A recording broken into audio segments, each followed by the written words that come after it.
সবাইকে শুভেচ্ছা। প্রিয় শিক্ষার্থীরা, কেমন আছো তোমরা? নিশ্চয়ই অনেক ভালো আছো। তো গতকালকে অর্থাৎ 11 তারিখ ছিল, নভেম্বরের 11 তারিখ। আমার একটু ব্যক্তিগত সমস্যার কারণে আমি তোমাদের গতকালকের ক্লাসটা নিতে পারিনি, এই জন্য আন্তরিকভাবে দুঃখিত। তো আমি অবশ্য তোমাদের সেটা নোটিশও করেছিলাম যে ক্লাসটা আমি নিতে পারছি না। তো নিশ্চয়ই তোমরা গতকালকে যে পড়াশোনাটা ছিল বা যেটি আমরা পড়তে চেয়েছিলাম, তোমরা হয়তো বা সেটি অবশ্যই পড়াশোনাটা কমপ্লিট করেছো। তো আজকে আমরা যে বিষয়টি নিয়ে আলোচনা করব, এবং টাইটেল দেখে তোমরা হয়তো বা এতক্ষণে সবাই বুঝতে পেরেছো যে আমরা মৌলের পর্যায়বৃত্ত ধর্ম, অর্থাৎ মৌলের যে পর্যায়বৃত্ত ধর্মগুলো রয়েছে, বেশ কিছু ধর্ম রয়েছে, সেই ধর্মগুলোর মধ্যে একটি পরমাণুর আকার বা পারমাণবিক ব্যাসার্ধ যেটি, সেটি নিয়ে আজকে আমরা আলোচনা করব। তো তোমরা কে কে লাইভে জয়েন করছো সেটি আমি একটু দেখে নিই। ইয়াসমিন সুলতানা, ওয়ালাইকুম সালাম, কেমন আছেন? হ্যাঁ, ভালো আছি ইয়াসমিন। মোহাম্মদ রফিকুল ইসলাম, ওয়ালাইকুম সালাম রফিকুল। আচ্ছা আচ্ছা, তো তোমাদের সবাইকে অনেক অনেক ধন্যবাদ। এখনো হয়তো বা অনেকে জয়েন করনি, কিছু সময়ের মধ্যেই সবাই হয়তো বা জয়েন করে ফেলবে। আচ্ছা আচ্ছা, ঠিক আছে মোহাম্মদ রফিকুল ইসলাম, তোমাদের সবাইকে অনেক অনেক ধন্যবাদ। আসলে আমার একটু সমস্যা থাকার কারণে আমি গতকালকে ক্লাসটা নিতে পারিনি, এই জন্য আমি তোমাদের নোটিশও করেছিলাম। তো আমি ক্লাস নিতে পারি না পারি বা ক্লাস নেব কি নেব না, এভরি ডিটেলস, যে ডিটেলসগুলো আমি তোমাদের সবসময় বলি যে আমি অ্যাকচুয়ালি যেহেতু এটা একটা লাইভ ক্লাস, তোমরা বিভিন্ন রকমের কমেন্ট করো বা বিভিন্ন রকমের প্রশ্ন করো, তাই সবগুলো কথার উত্তর আমাকে দিতে হয়। এই জন্য হয়তোবা দেখা যাচ্ছে মূল বিষয়টা, আমাদের যেটা আলোচনার বিষয়, সেটি যদি শেষ হওয়ার কথা 15 মিনিটে, সেটি লিখে দেয় 30 মিনিট। তো তোমাদেরকে সবাইকে আমি বলবো যে অবশ্যই তোমরা একটু ধৈর্য সহকারে বিষয়গুলো একটু দেখবে। আচ্ছা আচ্ছা, অনেক ধন্যবাদ যে তোমরা ওয়েট করেছিলে। অনামিকা, নমস্কার স্যার। মোহাম্মদ নাজিউল ইসলাম, নাইস, ওয়ালাইকুম সালাম, নাইস। আচ্ছা, নাজিউল ইসলাম, হ্যাঁ ভালো আছি। লিখুন মহানায়ক মাইকেল ডায়ার। আচ্ছা, সাইদ আফনান, হ্যাঁ ভালো আছি। দেখো, আমার মনে হচ্ছে যে আজকে আমি তোমাদের অনেককেই এখানে নতুন মুখ দেখতে পাচ্ছি। তো তোমাদের সবাইকে স্বাগতম আমার লাইভ ক্লাসে। তো তোমরা যারা নতুন রয়েছো, তোমাদের সবার উদ্দেশ্যে তাহলে দুটো কথা আমি বলে নিই। সেটি হচ্ছে যে প্রথমত, আমার প্রত্যেকটা ক্লাস, সেটা লাইভ হোক রেকর্ড হোক, প্রত্যেকটা ক্লাস আমার রেকর্ড করা থাকে। বিশেষ করে লাইভ ক্লাসগুলো আমি রেকর্ড করে রাখি। তো এখন হয়তো বা প্রশ্ন করতে পারো, স্যার আপনার পূর্বের ক্লাসগুলো আমি কোথায় পাবো? তো আমি যতদিন থেকে ক্লাস নিচ্ছি, প্রায় 2 মাস হয়ে যাচ্ছে আমার ক্লাস নেওয়া অনলাইনে। তো সেই ক্লাসগুলো আমার ইউটিউব চ্যানেলে তোমরা পাবে, প্রত্যেকটা ক্লাস আমার ইউটিউব চ্যানেলে পাবে। তো এখন ইউটিউব চ্যানেলের লিঙ্ক আমার ইনস্টাগ্রামেও পাবে, তোমরা ইনস্টাগ্রামেও পাবে, ইনস্টাগ্রামের লিঙ্ক।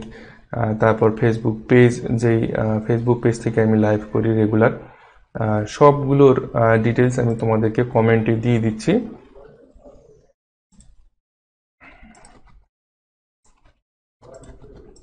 আচ্ছা, আমি তোমাদেরকে সবগুলো ডিটেলস আমি দিয়ে দিলাম। মোহাম্মদ শামীম হাসান, ওয়ালাইকুম সালাম শামীম হাসান।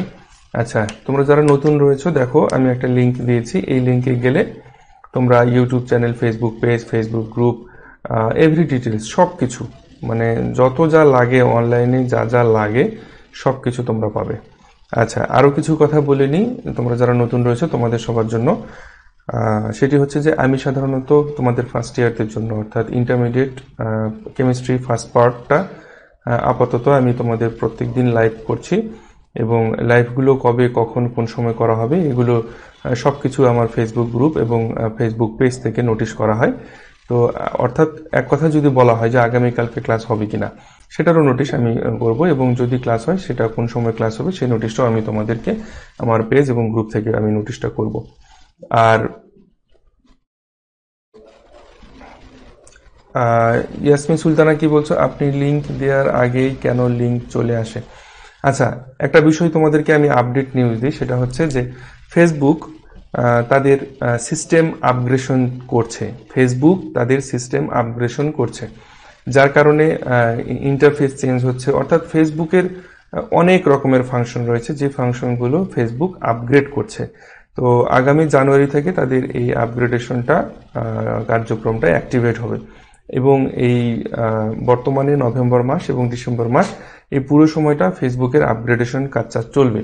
এই কারণে তোমরা ফেসবুকের মধ্যে হয়তোবা অনেক সময়ে অনাকাঙ্ক্ষিত, অর্থাৎ যেটা হওয়ার না হয়তোবা দেখবা সেরকম একটা ফাংশন চলে আসছে, অথবা এমন যদি হয় যে দেখা যাচ্ছে যেটা হওয়ার কথা সেটাও হচ্ছে না, মানে এরকম বেশ কিছু বিষয়গুলো হবে আর কি। তার মধ্যে এই যে তুমি ইয়াসমিন সুলতানা তুমি যে বিষয়টি বললে যে স্যার আপনি লিঙ্ক দেওয়ার আগেই কেন লিঙ্ক চলে আসে, এগুলো মানে সাময়িক একটা প্রবলেম, এটা সাময়িক একটা প্রবলেম। ফেসবুক এগুলো নিয়ে প্রতিনিয়ত কাজ করছে, তোমরা যদি ফেসবুকের সাপোর্ট যাও তাহলে সেটা দেখতে পাবে।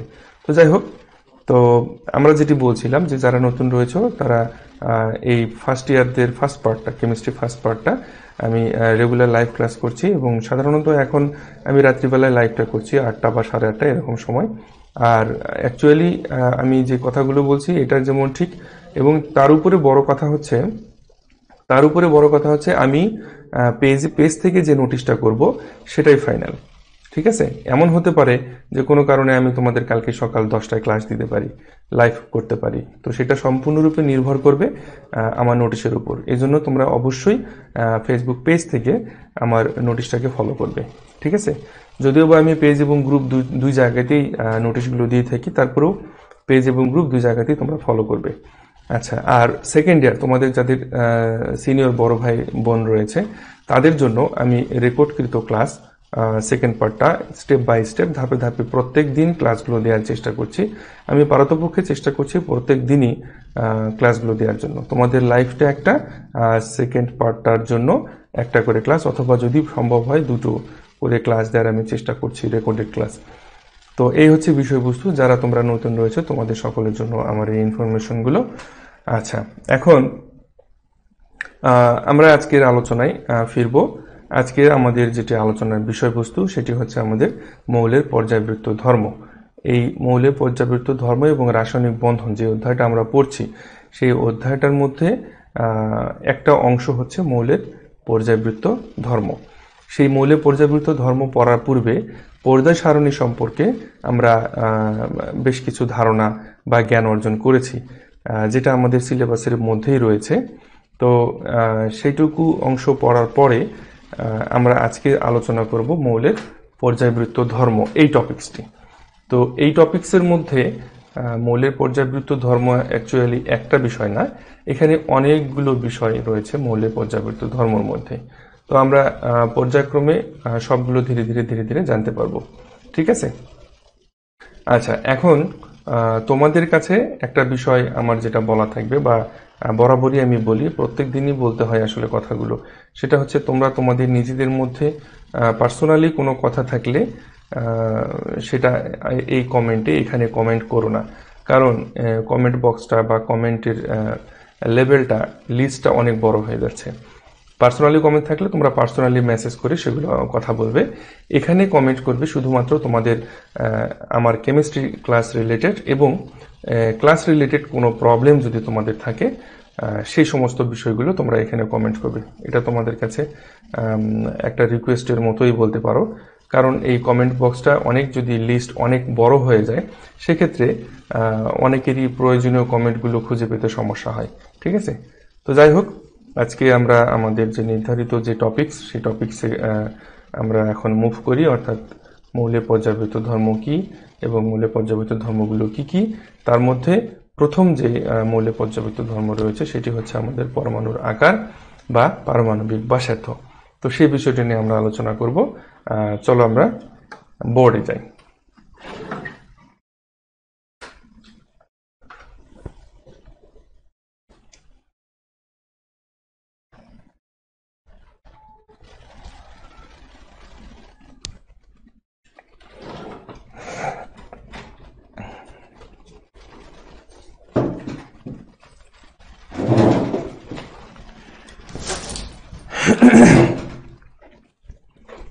দেখো প্রত্যেকবারের মতো তোমাদেরকে বলতে হবে যে অ্যাকচুয়ালি তোমরা বোর্ডটা ঠিক মতো দেখতে পাচ্ছ কিনা।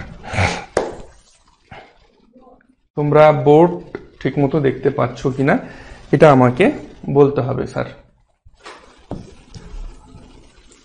আচ্ছা, সবাই একটু কমেন্ট করো যে বোর্ডটা ঠিক মতো দেখা যাচ্ছে কিনা।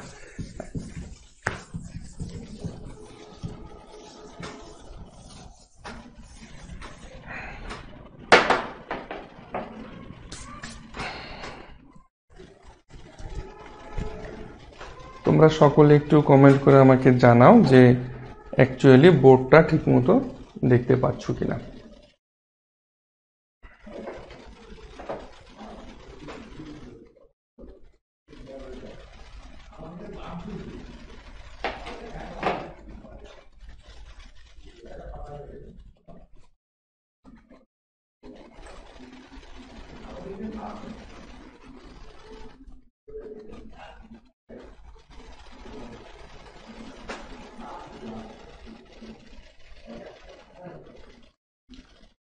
আচ্ছা, ক্লিয়ার দেখতে পাচ্ছ, crystal clear sir, thank you thank you. আচ্ছা, এখন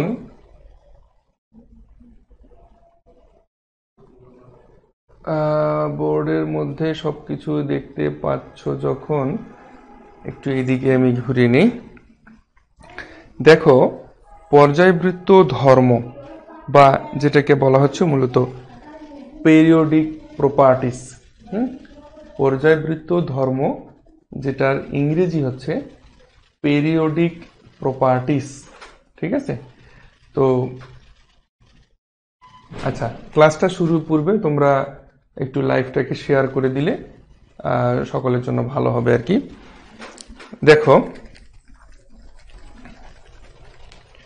পর্যায়বৃত্ত ধর্ম,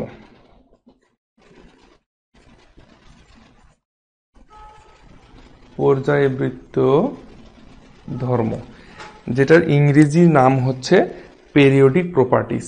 এই ইংলিশগুলো তোমাদেরকে আমি বলেছিলাম ইংলিশগুলো ভালোভাবে জানার জন্য। এই ইংলিশগুলো কিন্তু অত্যন্ত গুরুত্ব রয়েছে। জুলকার নাইন, ওয়ালাইকুম সালাম জুলকার নাইন। আজকে জুলকার একটু লেট করে ফেলছে। আচ্ছা, অসুবিধা নেই, লেট হতেই পারে। দেখো পর্যায়বৃত্ত যে ধর্ম, এটা আগে প্রথমে আমাদেরকে জানতে হবে। পেরিওডিক প্রপার্টিস, তাই না? পেরিওডিক প্রপার্টিস, তো এটি কি?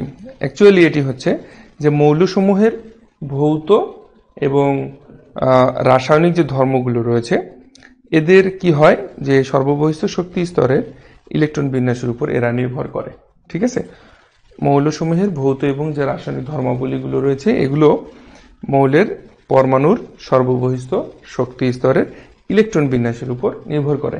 দেখো কথাটা কিন্তু অত্যন্ত গুরুত্বপূর্ণ, অত্যন্ত গুরুত্বপূর্ণ একটা কথা। কথাটা ছোট্ট হলেও অত্যন্ত গুরুত্বপূর্ণ।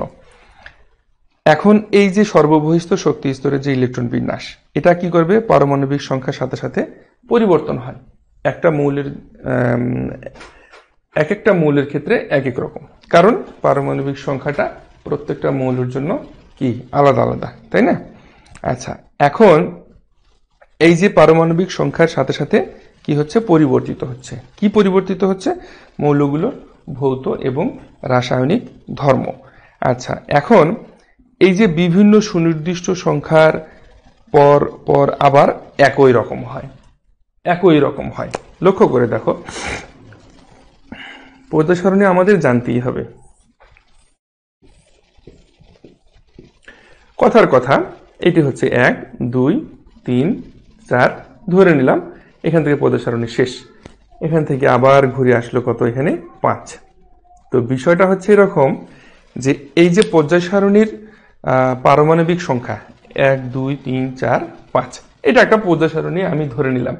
হ্যাঁ, তো 1 2 3 4 5 করে 3 4-এর পরে আবার কি হচ্ছে? এই 5-এ আসছে। 5-এ যখন আসলো তখন এই 1 নম্বর এবং 5 নম্বর ঠিক এভাবে 5 6 7 8 9, আমি কিন্তু তোমাদের বোঝানোর জন্য কিন্তু এভাবে লিখলাম, ঠিক আছে। আচ্ছা, এখন তো এই যে 1 2 3 4, 4-এর পর 5, 5 6 7 8, 8-এর পরে আবার 9, তো এভাবে এই যে পর্যায়ক্রমে মৌলগুলো কি হচ্ছে, পারমাণবিক সংখ্যা বৃদ্ধির সাথে সাথে তারা কি হচ্ছে, একটা নির্দিষ্ট পর্যায় পরপর আবার ওই গ্রুপের মৌলগুলোর সাথে পর্যায়ক্রমে আবর্তিত হচ্ছে, তাই না? এই যে আবর্তিত হচ্ছে বা পর্যায়ক্রমে তাদের যে এই যে সুনির্দিষ্ট একটা সংখ্যার পরপর তারা কি হচ্ছে, আবার একই গ্রুপভুক্ত সংখ্যার মধ্যে আসছে। তো এই যে মৌলসমূহের ধর্মাবলীও কি হচ্ছে, তাতে কি হচ্ছে, এক গ্রুপে পরিবর্তন হয়ে যাচ্ছে, তাই না?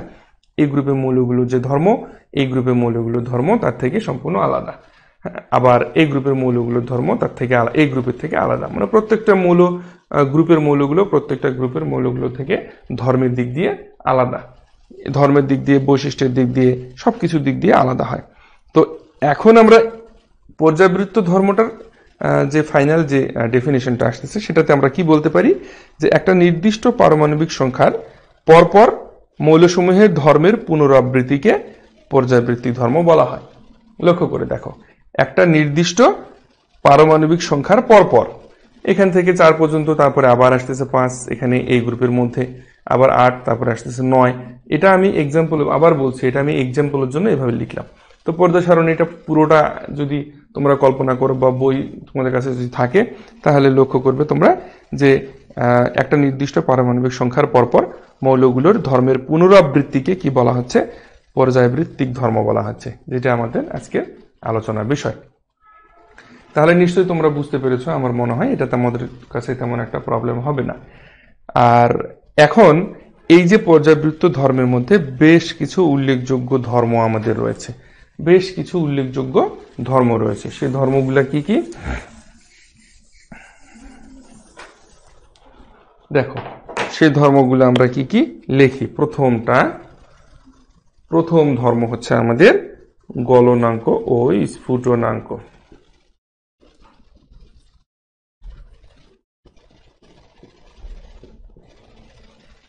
গলনাঙ্ক ও স্ফুটনাঙ্ক। 2 নাম্বার হচ্ছে পারমাণবিক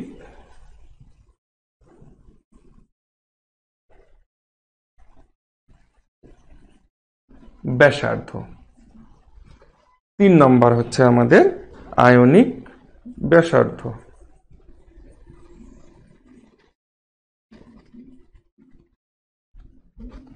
আয়নিক ব্যাসার্ধ 4 নাম্বার। এগুলো কিন্তু উল্লেখযোগ্য, হ্যাঁ, অনেকগুলো পর্যায়বৃত্ত ধর্ম রয়েছে, তার মধ্যে মোস্ট ইম্পর্টেন্ট বা উল্লেখ করার মতো যে বৈশিষ্ট্যগুলো বা ধর্মগুলো, সেগুলো কিন্তু এগুলো। তারপরে আয়নিক ব্যাসার্ধ, তারপরে হচ্ছে আমাদের আয়নীকরণ শক্তি,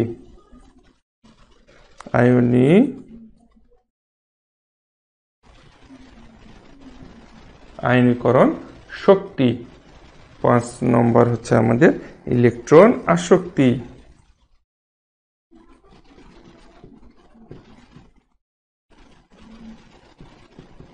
ইলেকট্রন আসক্তি। 6 নম্বর হচ্ছে আমাদের তড়িৎ ঋণাত্মকতা।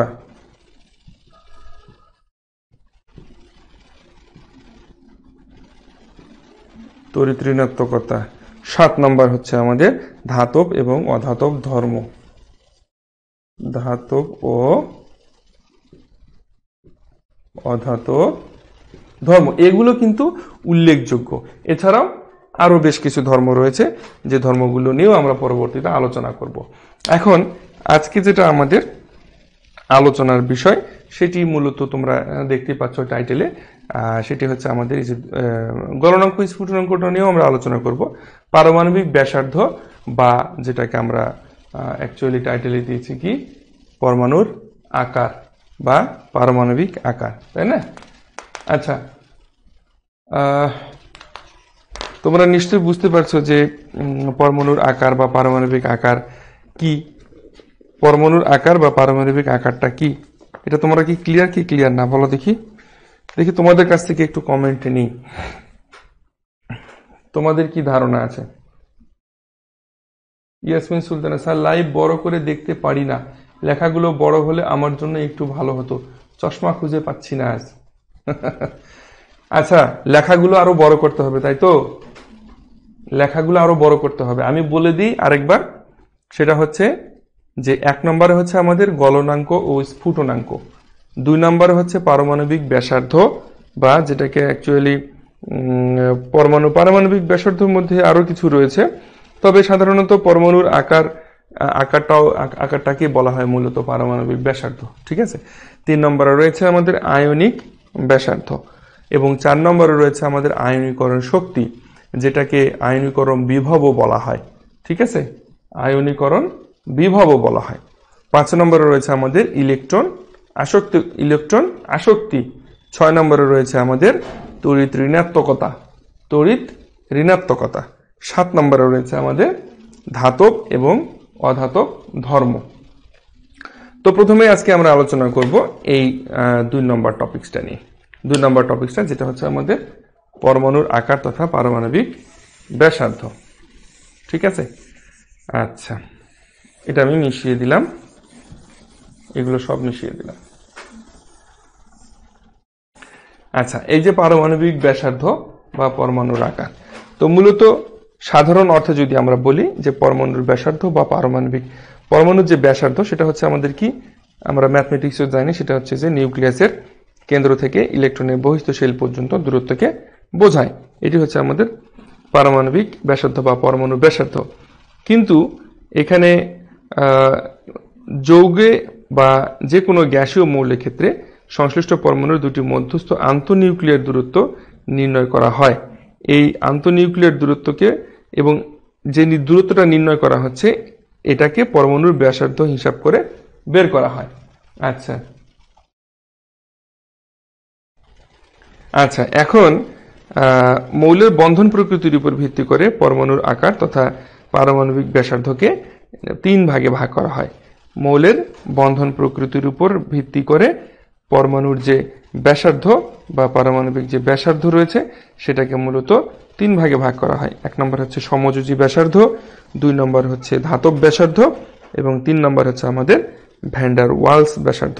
তো অ্যাকচুয়ালি এই ব্যাসার্ধগুলো তোমাদের জন্য অতটা ডিটেলস লাগবে না বলতে কি, তোমরা এটা এখানে বোঝার খুব জটিল কোনো বিষয় আছে আমার কাছে সেটা মনে হয় না। কিন্তু যে জিনিসটা বোঝার আছে সেই জিনিসটা আমি তোমাদের আগে আলোচনা করি। সেটা হচ্ছে যে আমরা যতগুলো পর্যাবৃত্ত ধর্ম আলোচনা করব, এই প্রত্যেকটা পর্যাবৃত্ত ধর্ম কিন্তু মনে রাখবে, সেটা হচ্ছে যে 2 ক্ষেত্রে আমাদের আলোচনা করতে হবে। একটা হচ্ছে উপর থেকে নিচ এই ক্ষেত্রে, আর একটা হচ্ছে বাম থেকে ডান এই ক্ষেত্রে। এই দুটো ক্ষেত্রে তানজির হোসেন রায়হান, ভালো আছি তানজির, তুমি লেট করে ফেলছো। আচ্ছা, আমরা যেটি আলোচনা করছিলাম, এই প্রত্যেকটা, আবারও বলছি, আমি রিপিট, সেটি হচ্ছে যে প্রত্যেকটা ক্ষেত্রে আমাদের কিন্তু যে পর্যাবৃত্ত ধর্মগুলো নিয়ে আমরা আলোচনা করছি, এই প্রত্যেকটা পর্যাবৃত্ত ধর্মের ক্ষেত্রে আমাদের কিন্তু এই দুটো ফ্যাক্টর নিয়ে আলোচনা করতে হবে। একটা হচ্ছে উপর থেকে নিচে গেলে পারমাণবিক ব্যাসার্ধ বা পরমাণুর আকারটা কেমন হয়, আর বাম থেকে ডানে গেলে পরমাণুর আকারটা কেমন হয়, যেহেতু আমরা পরমাণুর আকার নিয়ে আলোচনা করছি। ঠিক আছে। আচ্ছা, দেখো, ভালো করে লক্ষ্য করো, আমি এখানে লিখে দিলাম যে মনে করো পরমাণুর আকার।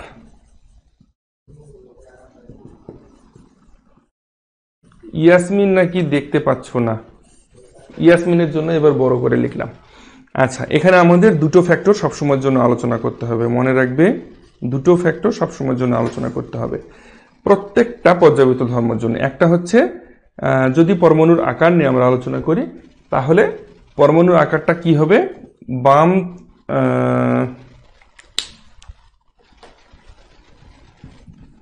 বাম থেকে ডান দিকে গেলে,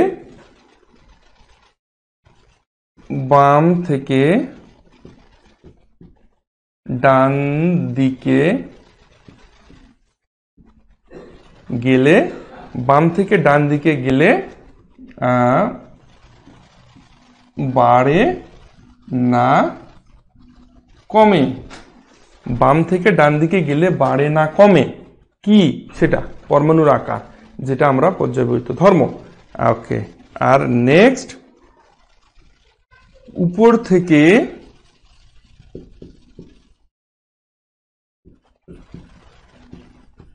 নিচে, উপর থেকে নিচের দিকে গেলে বাড়ে না কমে। এই যে দুটো ফ্যাক্টর আমাদের রয়েছে এখানে, এই দুটো ফ্যাক্টর আমাদের প্রত্যেকটা পর্যায়বৃত্ত ধর্মের জন্য আলোচনা করতে হবে। ঠিক আছে, এখন এখানে আমাদের যেটা সবসময়ের জন্য আমাদের গুরুত্বপূর্ণ বিষয়, খুবই গুরুত্বপূর্ণ, কিন্তু পর্যায়বৃত্ত ধর্মের এই ফ্যাক্টর দুটো খুব গুরুত্বপূর্ণ।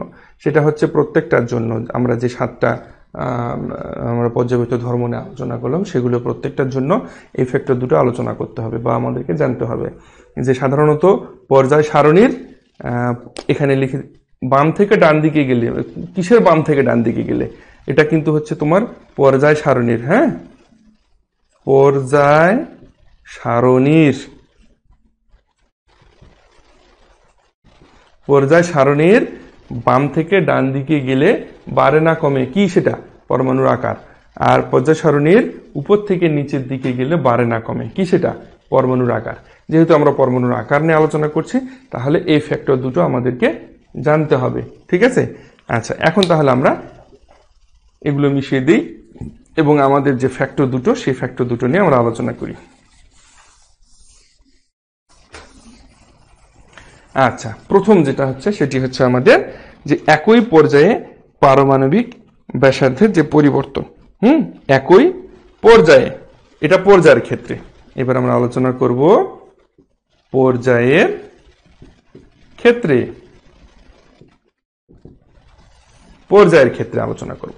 তো পর্যায়ের ক্ষেত্রে যদি হয়, তাহলে পর্যায় আমরা স্বাভাবিকভাবে পর্যায়ের ক্ষেত্রে কি হয়, সেটা বাম থেকে ডান দিকে যায়, তাই না? আর গ্রুপের ক্ষেত্রে সেটা হয় উপর থেকে নিচের দিকে যায়, গ্রুপের ক্ষেত্রে উপর থেকে নিচের দিকে যায়। তো আমরা এখন কিন্তু পর্যায়ের ক্ষেত্রে আলোচনা করছি। এটা কি হবে দেখো, একই পর্যায়ে পারমাণবিক সংখ্যা বৃদ্ধির সাথে সাথে মৌলের পারমাণবিক ব্যাসার্ধ ক্রমান্বয়ে হ্রাস পায়।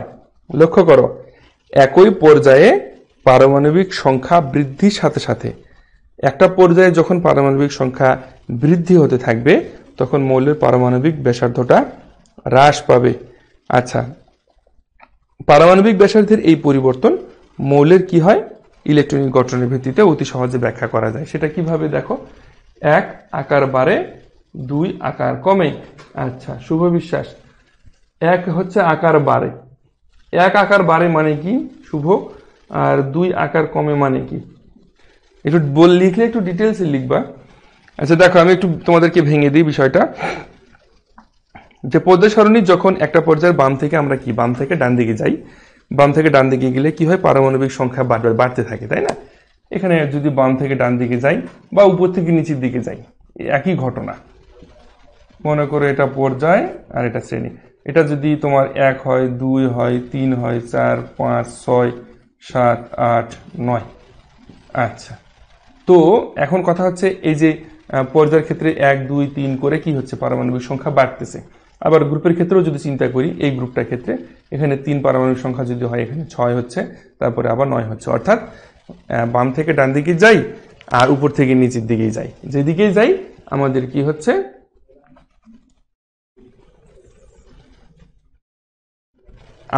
হচ্ছে, সেটা পারমাণবিক সংখ্যা কিন্তু বাড়তে থাকছে। আচ্ছা, এখানে ব্যাখ্যাটা কিন্তু মোস্ট ইম্পর্টেন্ট, ভালো করে একটু মনোযোগ দিয়ে শোনো।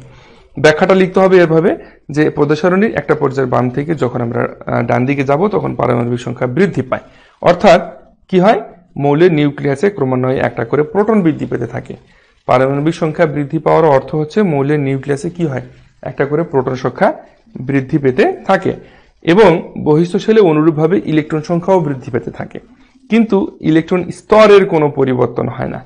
পরমাণুর নিউক্লিয়ার আধান বৃদ্ধি পাওয়ার জন্য বহিস্থ ইলেকট্রন মেঘ নিউক্লিয়াসের দিকে বেশি আকৃষ্ট হয় এবং এর সঙ্গে পারমাণবিক ব্যাসার্ধ ক্রমান্বয়ে হ্রাস পায়।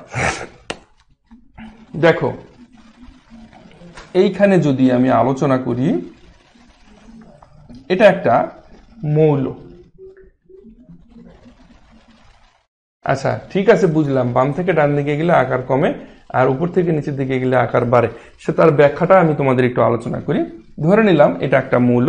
এখন যে মৌলই হোক সেটা, যেহেতু আমরা পর্যায়ের ক্ষেত্রে কিন্তু আলোচনা করছি, বাম থেকে ডান দিকে গেলে আমাদের পারমাণবিক সংখ্যা বাড়তেছে, কিন্তু দেখো এখানে কিন্তু নতুন করে কোনো শক্তি স্তর যোগ হচ্ছে না, নতুন করে কোনো শক্তি স্তর যোগ হচ্ছে না, তাই না?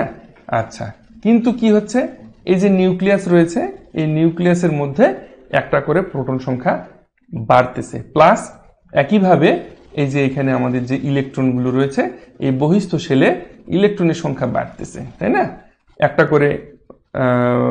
একটা করে স্তর যাওয়ার ফলে ফলে আমাদের বহিস্থ শেলে ইলেকট্রন সংখ্যা বৃদ্ধি পাচ্ছে।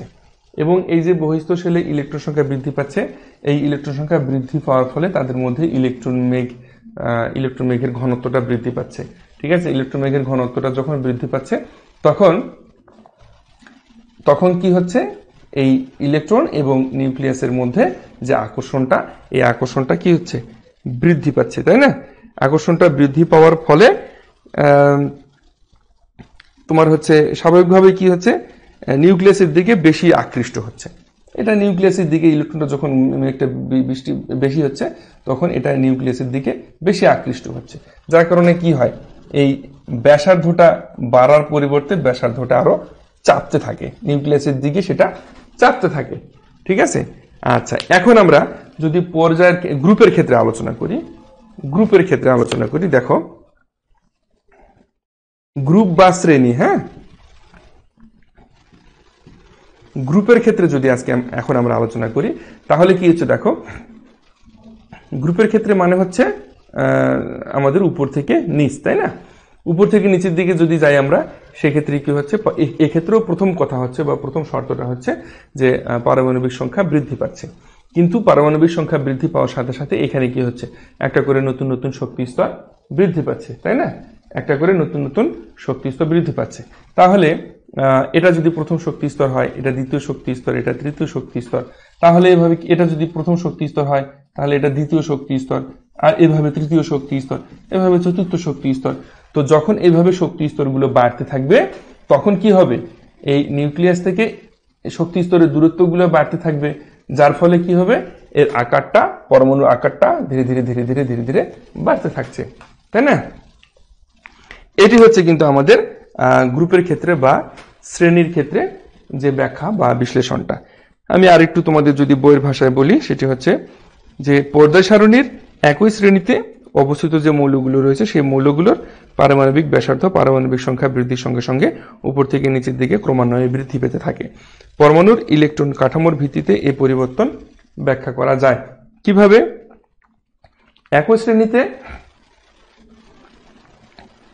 একই শ্রেণীতে উপর থেকে নিচের দিকে পারমাণবিক সংখ্যা বৃদ্ধির সাথে সাথে পরমাণুর প্রধান কোয়ান্টাম শেলের সংখ্যাও বৃদ্ধি পায়, যেটা তোমরা এখানে দেখতে পাচ্ছ। এটা কিন্তু গ্রুপের ক্ষেত্রে কি হবে, যেহেতু আমাদের 7টা পর্যায় রয়েছে, তাহলে সর্বোচ্চ 7টা শক্তি স্তর আমাদের এখানে থাকবে, তাই না? সর্বোচ্চ 7টা শক্তি স্তর থাকবে, এবং উপর থেকে যত নিচের দিকে নামতে থাকবে, ততই একটা একটা করে নতুন নতুন শক্তি স্তর যুক্ত হবে। এই নতুন নতুন শক্তি স্তরগুলো যুক্ত হওয়ার কারণে স্বাভাবিকভাবে বা খুব সিম্পল ভাবে আমরা বুঝতে পারছি যে পরমাণুতে নতুন নতুন একটা করে শক্তি স্তর যোগ হওয়ার ফলে সেখানে কি পরমাণু আকারটা বৃদ্ধি পাচ্ছে। আগে যদি এই পর্যন্ত থাকতো, আরেকটা শক্তি স্তর যোগ হলো, এটা আকারটা বাড়লো, আবার একটা শক্তি স্তর যোগ হলো, আবার আকারটা বাড়লো, এভাবে আকারটা ধীরে ধীরে কিন্তু বাড়তে থাকবে। ঠিক আছে, আচ্ছা, তো আমার মনে হয় আচ্ছা, তোমাদেরকে কিন্তু আজকে একটা হোমওয়ার্ক দেবো আমি।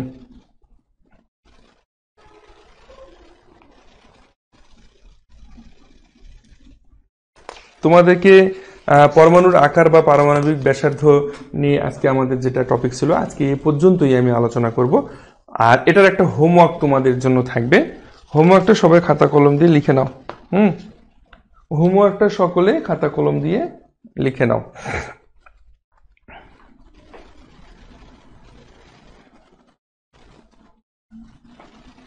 সবাই একটু হোমওয়ার্কটা লিখে নাও, আর নিজেদের মধ্যে কথা বন্ধ করো, নিজেদের মধ্যে কথা চালাচালি বন্ধ করো।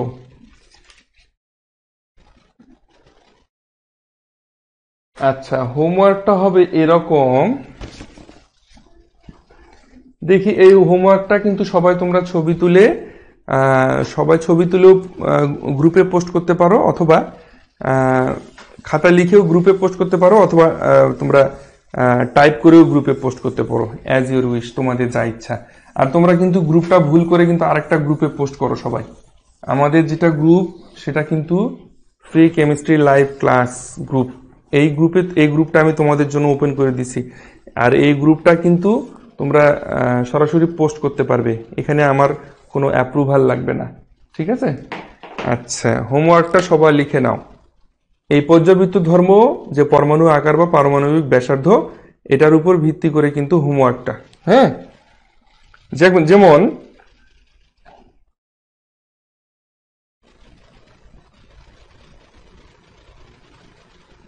যেমন লেখো, সবাই লেখো, বোরন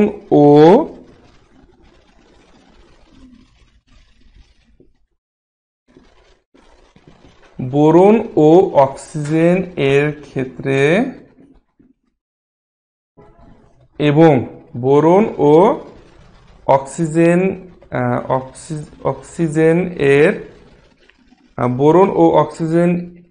এর এবং আচ্ছা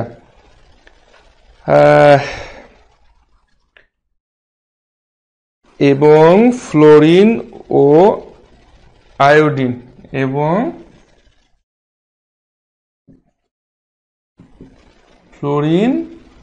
ও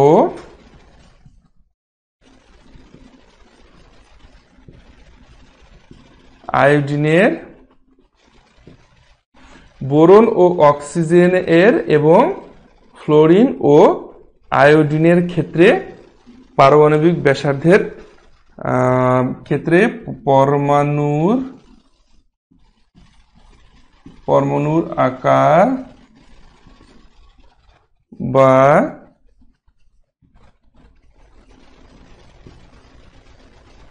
পারমাণবিক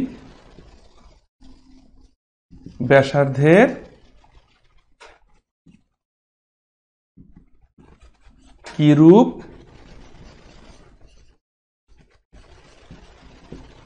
পরিবর্তন হবে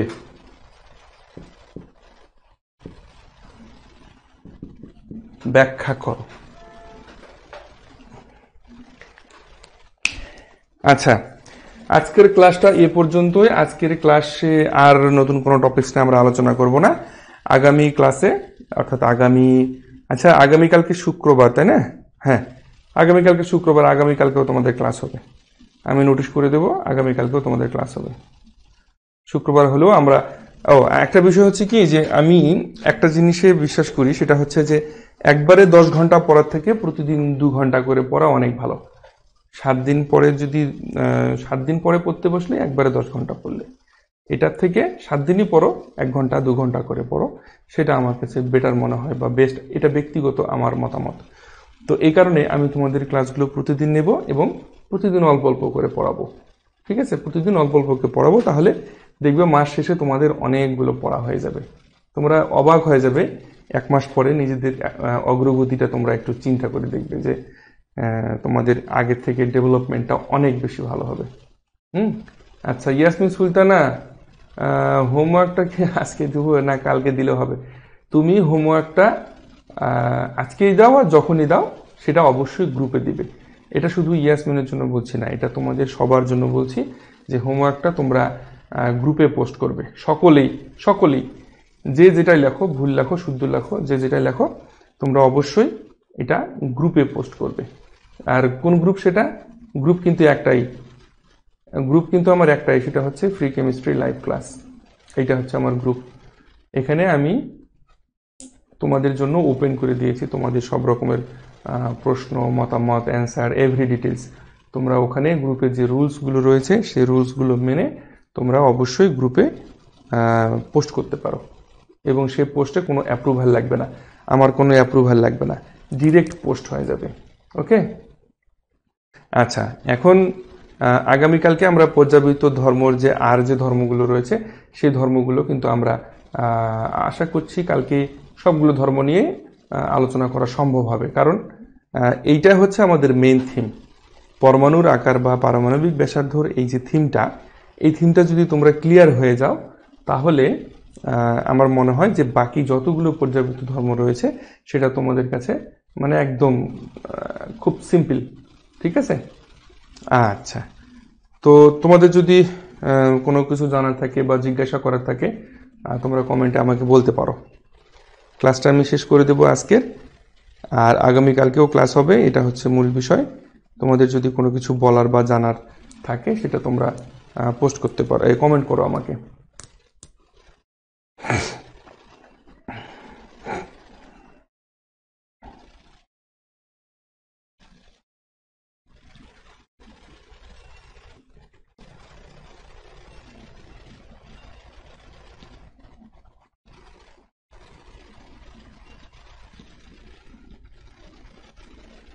কারো কোনো প্রশ্ন নেই, কোনো কিছু জানার নেই?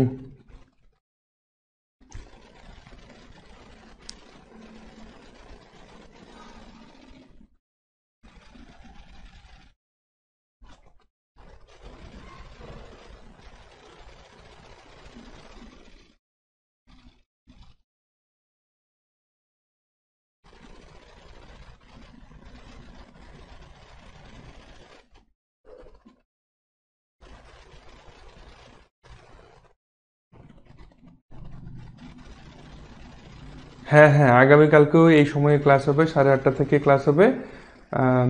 সেটা আমি গ্রুপে নোটিস করব, তোমাদেরকে তো বলছি যে আমার এই মুখের কথার কোনো দাম নেই। Notice is final. আমি যেটা নোটিস করব সেটাই ফাইনাল। একটা কথা মনে রাখবে সকলে, কারণ এমন হতে পারে যে আমি সিদ্ধান্ত পরিবর্তন আনতে পারি। এখন যেটা বলছি হয়তোবা সেটা সিদ্ধান্তটা আমি পরিবর্তন আনতে পারি।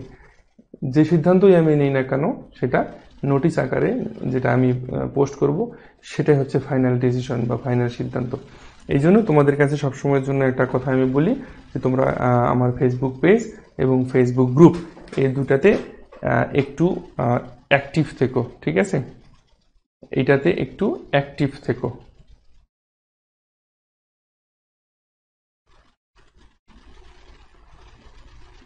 আচ্ছা, ইয়াসমিন সুলতানা, তুমি এই প্রশ্নটা করছো?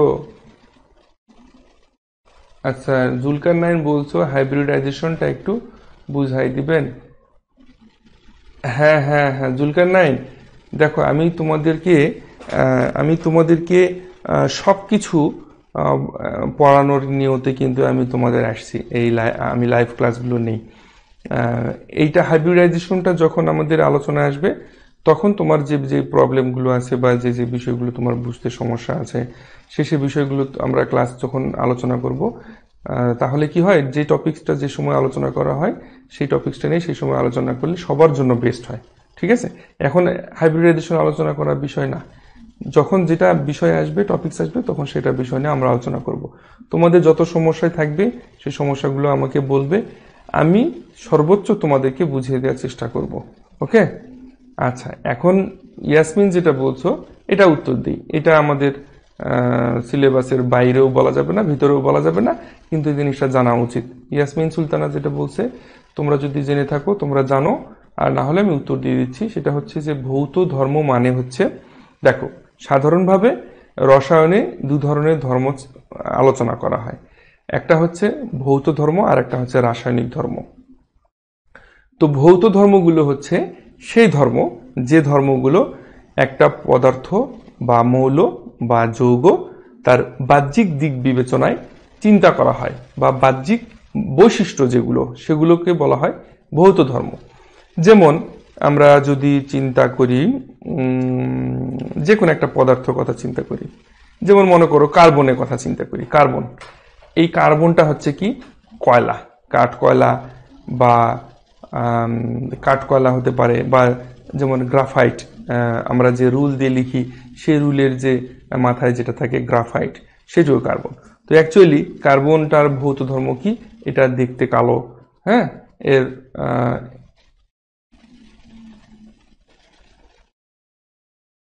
ইয়াসমিন সুলতানা বলছে স্যার sp3 এর শেপ কেমন হবে? আচ্ছা ইয়াসমিন, এই এই তোমাদেরকে যেটা বললাম আমি, অ্যাকচুয়ালি আমরা যখন হাইব্রিডাইজেশনটা পড়বো তখন এই বিষয়গুলো নিয়ে ডিটেলস আলোচনা হবে। হ্যাঁ, তো তোমার যে উত্তরটা প্রশ্নটা সেটা উত্তর দিই। তো ভৌত ধর্মগুলো হচ্ছে সাধারণত একটা পদার্থের, সেটা মৌলিক পদার্থ হোক বা যৌগিক পদার্থ হোক, সেই মৌলিক বা যৌগিক পদার্থগুলোর বাহ্যিক যে ধর্ম, বাহ্যিক যে বৈশিষ্ট্য, এগুলোকে সাধারণত ভৌত ধর্ম বলা হয়। যেমন পদার্থটার কালার কীরকম, সেটা দেখতে কিরকম, পাউডার নাকি শক্ত নাকি ক্রিস্টাল, এই যে বৈশিষ্ট্যগুলো। তারপর মনে করো তার সেটা দেখতে কেমন, সাদা নাকি কালো নাকি লাল না খয়েরি, বা এই ধরনের যে বৈশিষ্ট্যগুলো রয়েছে এগুলো হচ্ছে ভৌত ধর্ম। আর রাসায়নিক ধর্ম মানে হচ্ছে সে কার কার সাথে বিক্রিয়া করবে, কার কার সাথে বিক্রিয়া করবে না, সে সাধারণত কোন ধরনের বিক্রিয়া করে, কোন ধরনের বিক্রিয়া করে না, বা একটা মৌল বা একটা যৌগিক পদার্থ সাধারণত বিক্রিয়া করে কি তৈরি করবে, হ্যাঁ, বা কি তৈরি করবে না, এই ধরনের বিষয়গুলো হচ্ছে রাসায়নিক বৈশিষ্ট্য বা রাসায়নিক ধর্ম। হুম দেখো, আমি জানি তোমরা এই বিষয়গুলো কিন্তু জানো, এইগুলো বিষয় তোমাদের কাছে কোনো বিষয় না, এগুলো একেবারে খুব সিম্পল একটা বিষয়। ওকে, তো যাই হোক, তোমরা জানতে চেয়েছো, আমি চেষ্টা করেছি তোমাদেরকে উত্তর দেওয়ার জন্য। তো আমার মনে হয় তোমাদের আর কারোরই কোনো সমস্যা নেই। তো আজকের মতো তাহলে আমি লাইভটা এখানেই শেষ করে দিচ্ছি। আগামীকালকের ক্লাস নোটিশটা আমি একটু পরে তোমাদের ফেসবুক পেজ এবং ফেসবুক গ্রুপটা থেকে আমি পাবলিশ করে দিচ্ছি, পোস্ট করে দিচ্ছি। তো ধন্যবাদ সবাইকে, ভালো থাকো সবাই।